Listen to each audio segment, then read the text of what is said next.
el verdadeiro significado de la fe. Si tienes la Santa Biblia y eres tan amable, abre por favor en el primer libro de Reyes, capítulo 17, versículo 9.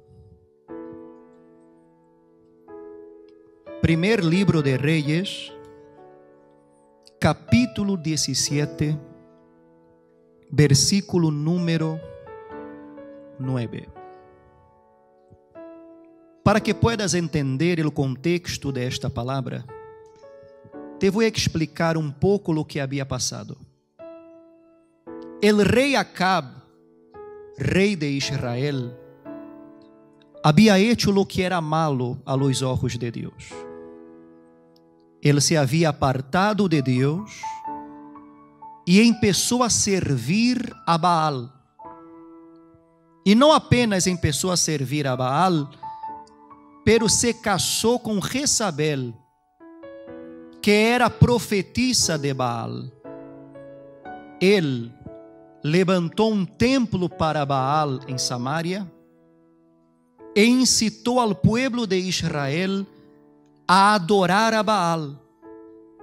E o povo estava dividido entre o verdadeiro Deus e Baal. Eles creiam em Deus, pero ao mesmo tempo eles serviam a Baal. Porque eles se llenaram de avarícia, de codícia. Porque, según se decía, Baal era o Deus de las lluvias. O sea, era o Deus que enviava las lluvias.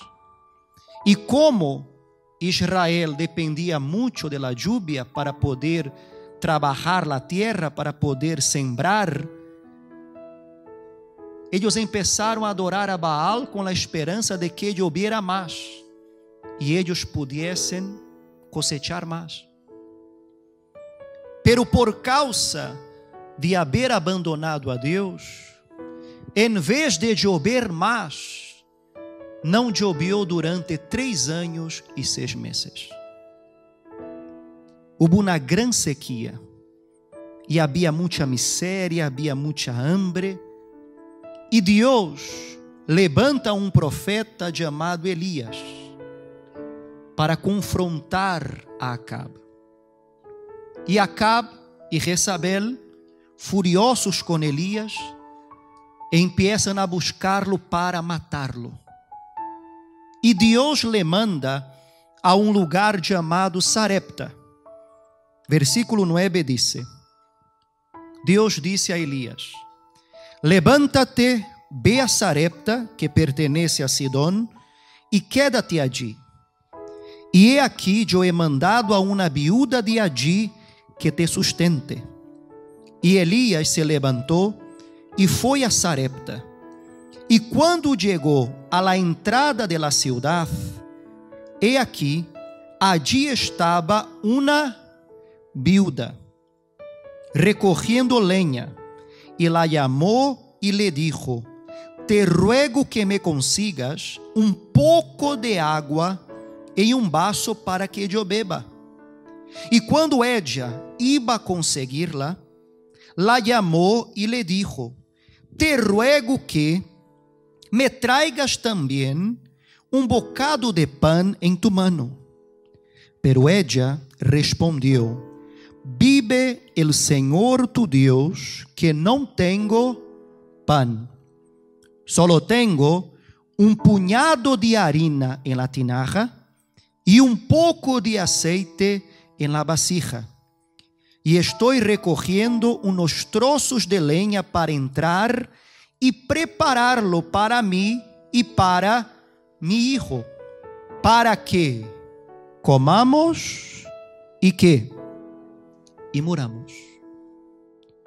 Eu quero que tu entiendas a situação de esta mulher. Imagínate o dolor de esta mulher. Esta mulher era uma viúva. Significa dizer que ella havia perdido seu marido, seu esposo.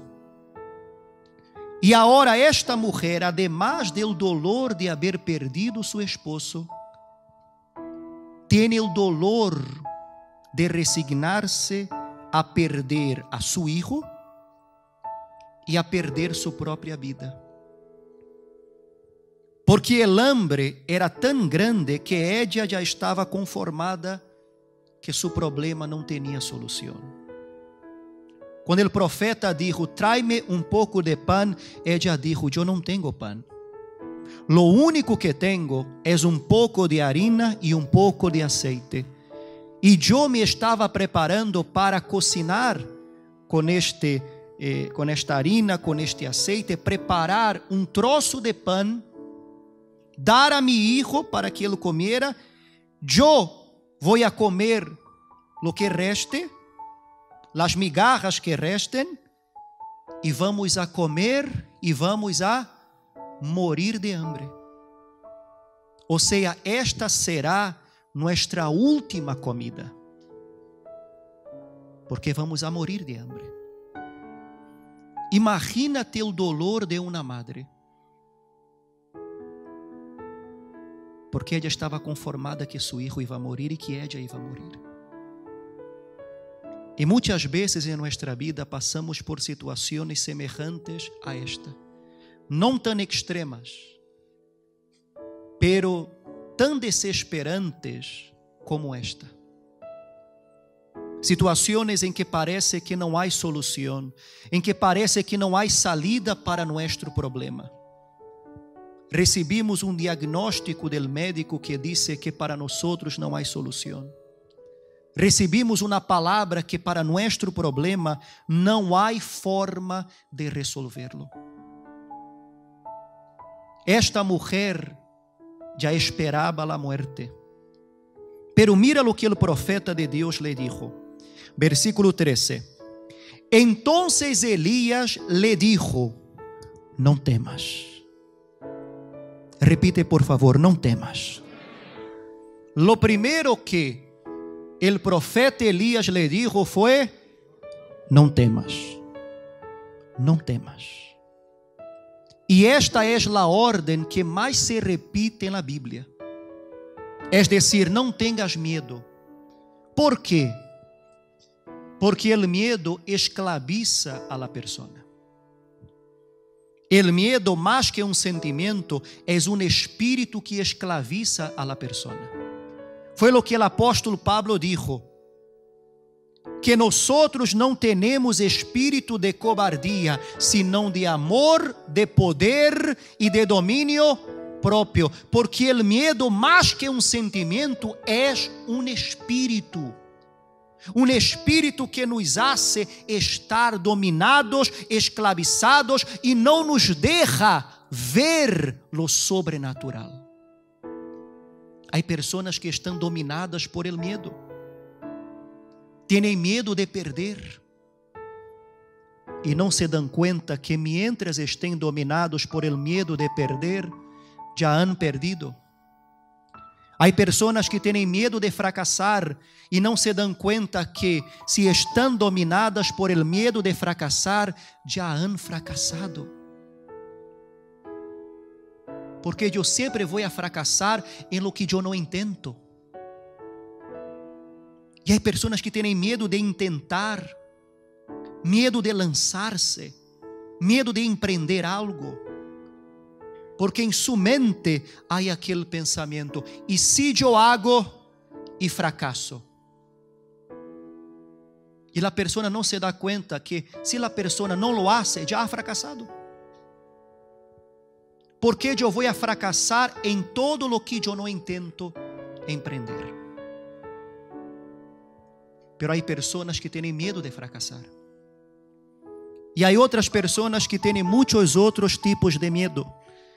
Há gente que tem medo de casar-se, pero ao mesmo tempo tem medo de quedar solas. ¿Sabías? Há gente que tem medo de viver e tem medo a morir. Há gente que tem muitos medos e é esclava de seus temores. Não seas esclava de tus temores. Tu tienes que vencer a tus miedos. Oh bispo, ¿cómo yo puedo vencer al miedo? Lo único que nos puede dar la victoria contra el miedo se llama la fe. Es lo único que nos puede dar la victoria contra los miedos, es la fe. Oh bispo, ¿qué es la fe? Es la certeza de cosas que se esperan y la convicción de hechos que no se ven. O sea, aunque yo no vea, aunque yo no lo sienta, aunque yo no lo entienda, pero dentro de mí hay una certeza: Dios está conmigo y las promesas de Dios se van a cumplir en mi vida. Esto se llama fe. Quando a pessoa está llena de esta fé sobrenatural, a pessoa vence seus medos, porque sabe que mais grande é aquele que está com ela que aqueles que estão em sua contra. Tu tienes que alimentar esta fé sobrenatural, porque el miedo tiene miedo de la fe. El miedo tiene miedo de la fe. Quando a fé cresce dentro de ti, el miedo huye. El miedo se va. Por isso que el mal trabalha para que tu não tenhas esta fé sobrenatural. O bispo, como eu posso ter esta fé sobrenatural? A fé sobrenatural nasce, cresce e se desarrolla quando a pessoa escuta a palavra de Deus e la coloca em prática. Quando escutamos a palavra de Deus e la colocamos em prática, esta fé sobrenatural vence os temores que temos, porque a fé é a força de Deus dentro de nós. Quando a pessoa está llena de fé, a pessoa está llena de força que vem de Deus, porque a fé é a força de Deus dentro de uno. E é esta fé que nos hace alcançar lo impossível. É esta a fé que hizo com que David derribara al gigante. Foi com esta fé que Josué derribou as muralhas de Jericó. Foi com esta fé que Gedeão venceu a mais de 135.000 inimigos apenas com cântaros em suas manos. Foi com esta fé que Elias clamou por fogo e o fogo descendeu. E é com esta fé que podemos mover montanhas, é com esta fé que podemos caminhar sobre as águas, é com esta fé que podemos calmar as tormentas, é com esta fé que o impossível se torna possível. Não há limites para aquele que tem fé. Por isso que o primeiro que Elias dijo para aquela viúva foi: não temas. Haz como has dicho, pero primero hazme una pequeña torta de eso y tráemela. Después harás para ti y para tu hijo. O sea que el profeta Elías hizo un desafío de fe. Le dijo a la viuda: ve, con el poco de harina, con el poco de aceite que tienes, ve, haz el pan, pero primero tu vas a dar para Deus. Era desafio de fé. Desafio a la fé de aquella viuda. E mira o que aconteceu. Versículo número 14. Porque assim disse el Senhor, Deus de Israel: não se acabará la harina en la tinaja, ni se agotará el aceite en la vasija, hasta el día en que el Senhor mande lluvia sobre la faz de la tierra. O sea que primeiro, el profeta Elías hizo desafio de fé e em seguida profetizou.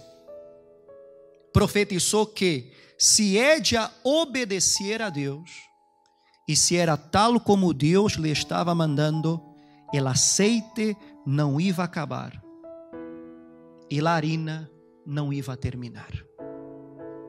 A pergunta é: como? Por la lógica humana, esto parece que parece? Uma loucura. parece uma loucura, porque se eu tenho um pouco de azeite e um pouco de harina em casa, e eu uso este azeite e esta harina para hacer um pão ou para hacer uma torta, ¿qué es lo que va a pasar? Se va a acabar. La lógica humana dice que se eu tenho um pouco de harina e eu la uso, o que tenho que fazer? Comprar mais harina. Se eu tenho um pouco de azeite e lo uso, tenho que buscar mais azeite. Pero esto es la razón humana, y la fe sobrenatural no está limitada a lo que vemos, a lo que sentimos o a lo que entendemos, porque las cosas de Dios no se pueden entender. Não queiras entender as coisas de Deus, porque as coisas de Deus vão mais allá de lo natural. Lo que viene de Deus é sobrenatural. E se queres viver em lo sobrenatural, se queres alcançar lo sobrenatural, tu tienes que crer de forma sobrenatural. O bispo, o que significa crer de forma sobrenatural? É crer sem ver, é crer sem sentir, é crer hasta sem entender. Porque as coisas de Deus não las podemos entender. Porque lo que Deus hace va mais allá de la razón humana. Estão entendendo, gente? Sim ou não? Va mais allá. É algo que não podemos entender. Como o aceite se vai multiplicar de la nada? Como a harina se vai multiplicar de la nada? Como uma mulher que estava um ano sem trabalhar vai ser uma empresária? ¿Se puede entender? No, ella apenas creyó y obedeció. Mira lo que dice. Entonces ella fue e hizo conforme a la palabra de Elías. Y ella, él y la casa de ella comieron por muchos días. Y mira qué maravilloso. Versículo 16. Esto es muy fuerte. La harina de la tinaja no se acabó, ni se agotó el aceite de la vasija, conforme a la palabra que el Señor había hablado por medio de Elías. Todos los días, cuando ella iba a la vasija, ella encontraba ¿qué? Encontraba el aceite. Cuando iba a la tinaja, encontraba ¿qué? La harina. Porque Deus todos os dias multiplicava seu aceite e sua harina. O bispo, como? As coisas de Deus não se explicam. Ou se crê e se recebe, ou não se crê. Pero quem crê vai receber. Quem crê verá lo impossível. Aunque não entendas, como Deus me vai curar se o médico ha dicho que não há cura? Não queiras entender como, crê e Deus te vai curar. Não queiras entender, pero como Deus vai cambiar a minha pareja se minha pareja é muito testaruda? Seu caráter nunca cambia e palo que nasce torcido nunca se endereça. Como? Não queiras entender, crê solamente e ele vai cambiar. Pero bispo, como Deus me vai prosperar se eu não tenho nada? Nem donde cair muerto? Não perguntes como. Não queiras entender como. Crê solamente e Deus te vai levantar e te vai prosperar. Deus vai cambiar tu vida. Aunque tu não entendas como. Pero não há que entender. Apenas há que crer. E se tu crees, verás lo sobrenatural em tu vida.